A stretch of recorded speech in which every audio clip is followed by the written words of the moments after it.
আসসালামু আলাইকুম। বাংলাদেশ বেতার, রাজশাহী। স্থানীয় সংবাদ পড়ছি বিলকিস বেগম।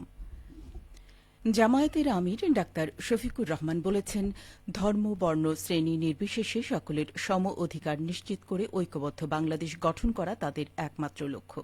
তিনি আজ রাজশাহী মাদ্রাসা মাঠে জামায়াত ইসলামীর নির্বাচনী জনসভায় একথা বলেন। এর আগে গোদাগাড়িতে জনসভায় যোগ দিয়ে জামায়াতের আমির বলেছেন, আমাদের পেছনে তাকানোর আর সময় নেই। সকল জাতিগোষ্ঠীকে সঙ্গে নিয়ে এগিয়ে যেতে চাই। তিনি বলেন, জামায়াতের ইসলামী রাষ্ট্র ক্ষমতায় গেলে বেকারদের যোগ্যতা অনুসারে মর্যাদাপূর্ণ কাজ দেবে। প্রতিটি ক্ষেত্রেই রাষ্ট্র ও সমাজের সকল স্তরের বৈষম্য দূর করা হবে, চাঁদাবাজি বন্ধ করে দেয়া হবে।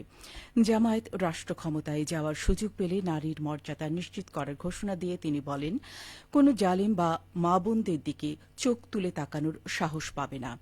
প্রবাহিত নদীগুলোকে জীবন্ত করে গড়ে তোলা হবে জানিয়ে তিনি উত্তরবঙ্গকে কৃষি শিল্পের রাজধানী করে গড়ে তোলার প্রতিশ্রুতি দেন। এর আগে তিনি নওগাঁ ও চাঁপাইনবাবগঞ্জে জনসভায় যোগ দেন। বগুড়া ৭ আসনে জামায়াত মনোনীত এমপি পদপ্রার্থী গোলাম রব্বানী বলেছেন, ইসলাম নারীদের সর্বোচ্চ মর্যাদা দিয়েছে এবং জামায়াতে ইসলামী ক্ষমতায় গেলে নারীরা সর্বোচ্চ নিরাপত্তা ও স্বাধীনতা পাবে। গতকাল শাহজাহানপুর উপজেলার শাহজাপুর ফুলতলা আহমদিয়া কামিল মাদ্রাসা মাঠে শাহজাহানপুর উপজেলা জামায়াতের মহিলা বিভাগের আয়োজিত এক মহিলা সমাবেশে প্রধান অতিথির বক্তব্যে তিনি এসব কথা বলেন। এ সময় গোলাম রব্বানী বলেন, নারীদের হেনস্থা করছে এমন ব্যক্তিদের দ্রুত আইনের আওতায় আনার জন্য প্রশাসনের প্রতি জোর দাবি জানানো হচ্ছে। জামায়াত ক্ষমতায় গেলে নারীদের জন্য সম্মানজনক কর্মসংস্থানের ব্যবস্থা করা হবে বলেও তিনি উল্লেখ করেন। ত্রয়োদশ জাতীয় সংসদ নির্বাচন ও গণভোট উপলক্ষে সিরাজগঞ্জের শাহজাদপুর ভোটগ্রহণ ও কর্মকর্তাদের প্রশিক্ষণ কর্মশালা অনুষ্ঠিত হয়েছে। আজ শাহজাদপুর উপজেলা পরিষদ মিলনায়তনে কর্মশালাটি অনুষ্ঠিত হয়। প্রশিক্ষণের উদ্বোধন করেন সিরাজগঞ্জের জেলা প্রশাসক ও রিটার্নিং কর্মকর্তা মোহাম্মদ আমিনুল ইসলাম। তিনি বলেন, দীর্ঘদিন পর ভোট প্রদানের সুযোগ আসায় এবার নির্বাচনী ভোট কেন্দ্রে উৎসবমুখর উপস্থিতি থাকবে। এই ভোটকে সুষ্ঠু, নিরপেক্ষ ও অর্থবহ করতে ভোট গ্রহণ কর্মকর্তাদের নিরপেক্ষতা ও দক্ষতার পরিচয় দিতে হবে। শাহজাদপুর উপজেলা নির্বাহী কর্মকর্তা ও সহকারী রিটার্নিং অফিসার মাসফিকা হোসেন অনুষ্ঠানে সভাপতিত্ব করেন। জ্ঞানী মুক্তি, আগামীর ভিত্তি এই প্রতিপাদ্যে আজ নাটোরে জাতীয় গ্রন্থাগার দিবস পালিত হয়েছে।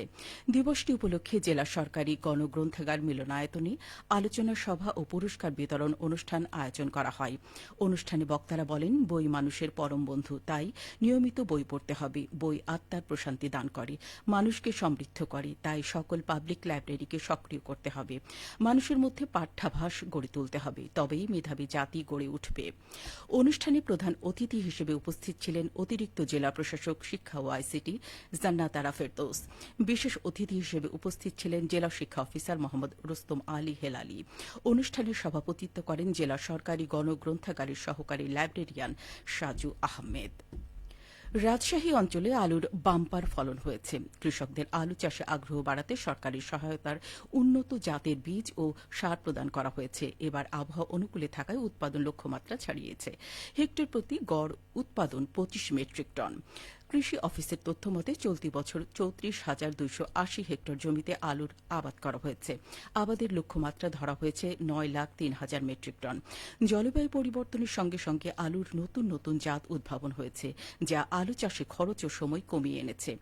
রাজশাহী জেলা কৃষি সম্প্রসারণ অধিদপ্তরের উপপরিচালক মোহাম্মদ নাসির উদ্দিন জানান, আলু লাভজনক আবাদ, অল্প খরচে অধিক লাভবান হওয়ার আশায় কৃষকদের মাঝে আলু চাষে আগ্রহ বাড়ছে। একই সাথে আলু চাষ করতে কৃষকদের নানাভাবে পরামর্শ দেওয়া হচ্ছে। চলতি মৌসুমে আবহাওয়া অনুকূলে থাকায় আলুর উৎপাদন লক্ষ্যমাত্রা ছাড়িয়েছে। সবশেষে আবহাওয়া।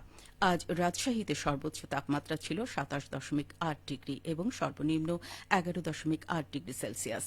বিকেল ৩টায় বাতাসে আপেক্ষিক আর্দ্রতার পরিমাণ ছিল ২৭%। রাজশাহী পার্শ্ববর্তী এলাকায় আজ সূর্যাস্ত সন্ধে ৫টা ৫৩ সংবাদ শেষ হল।